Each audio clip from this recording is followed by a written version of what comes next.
Сооротуучу Кудай. 4-июль.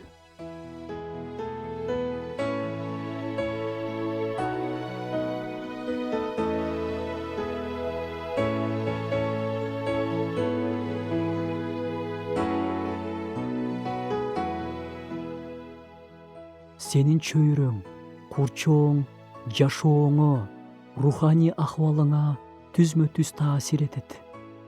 Эгерде сен өзүңдү күнөөдөн бошоно албай, руханий өсө албай жатканыңды сезип жатсаң, анда адегенде эле кандай адамдардын курчоосунда жашап жатканың жөнүндө ойлон.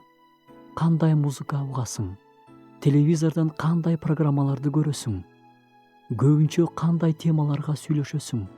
Сени менен дайыма чогуу жүргөн эң мыкты 5 досуң ким? Сенин чөйрөң жүрөгүңдө болуп жаткан нерселерге таасир этет.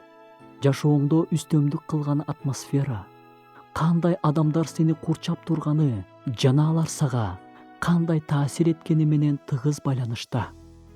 Мен аларга жарык болуу үчүн алар менен баарлашам деп өзүңдү өзүң актай албайсың. Анткени бир күнү азгырыктарга туруштук бере албай каласың. Шайтан сени алар аркылуу өз тарабына азгырбаш үчүн күнөөгө азгырган чөйрөдөн алыс бол.